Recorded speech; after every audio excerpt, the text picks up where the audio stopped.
Hey, good day to you. This is Todd, and it's another day of regular dude walking in the Word. We're going to be continuing our journey through the book of Mark, and today we're actually starting chapter 2. So follow along with me as I'm going to read the first 5 verses there. Mark 2, verses 1 through 5. A few days later, when Jesus again entered Capernaum, the people heard that he had come home. They had heard he had come home. They gathered in such large numbers that there was no room left, not even outside the door, and he preached the word to them. Some men came bringing to him a paralyzed man, carried by 4 of them. Since they could not get him to Jesus because of the crowd, they made an opening in the roof above Jesus by digging through it, and then lowered the mat the man was lying on. When Jesus saw their faith, he said to the paralyzed man, "Son, your sins are forgiven." That's the verses 1 through 5 of chapter 2. Let me point out a few things on this passage here. Jesus is going, and he's most likely this was Peter's house that he was staying at. You remember earlier he had healed Peter's mother-in-law, and so he was now most likely at Peter's house, and he was there preaching, and that's what we had talked about that last week also, that Jesus his goal was to preach while he was here. And so he was preaching, and it says some men came along, and they brought a paralyzed man carried by 4 of them. So 4 men carrying one paralyzed guy. I don't know how paralyzed he was, but anyway, these 4 guys had to carry him. So verse 4 says, since they could not get him to Jesus because of the crowd, they made an opening in the roof above Jesus by digging through it and then lowering the mat the man was lying on. So the way back in that time period, what they did is they had a house. It usually had like a flat roof on it.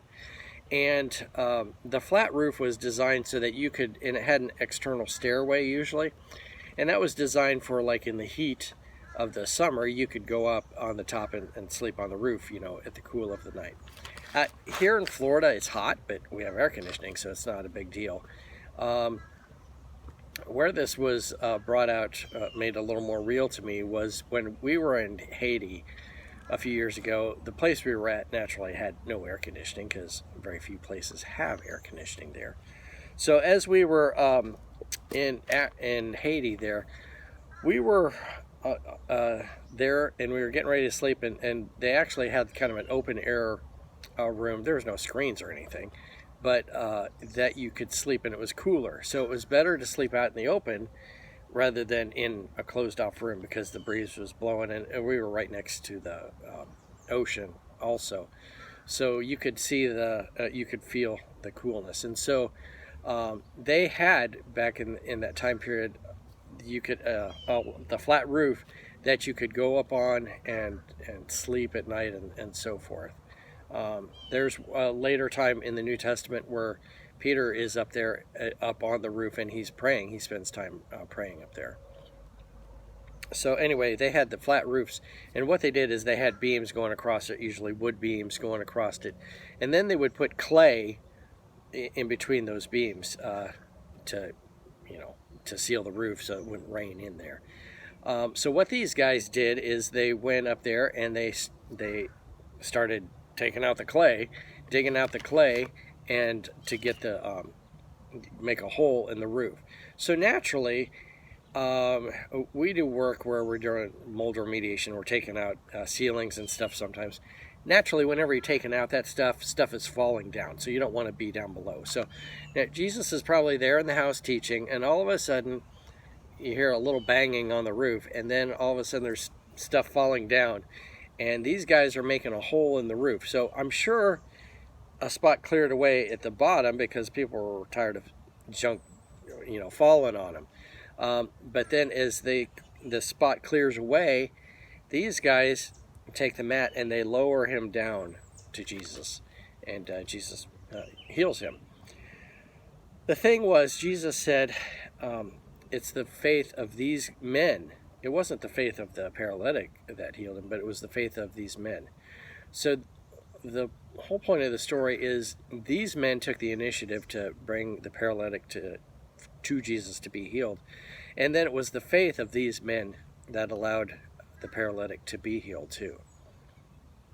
So that's the main thing from them today. Verse 5 says, when Jesus saw their faith, not the man's faith, but their faith, these four guys, he said to the paralyzed man, son, your sins are forgiven.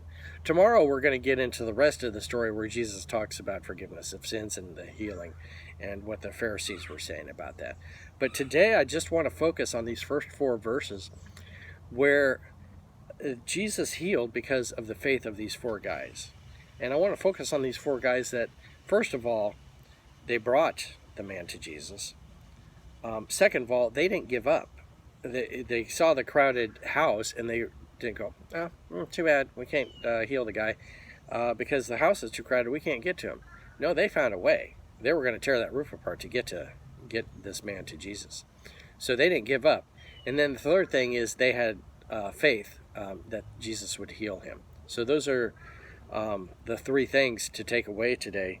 Is first of all, the men brought the paralytic to Jesus to be healed. That's what we should be doing, bringing people to Jesus. The second thing is this, that the men didn't give up when there was when it looked like there was no way. They still kept trying to bring the man to Jesus.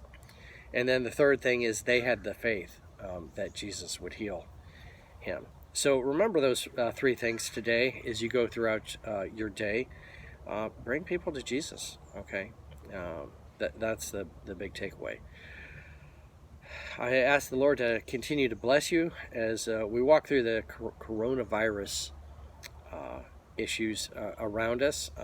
Sometimes it's lack of work, and sometimes it's actual people getting sick, people that we know dying.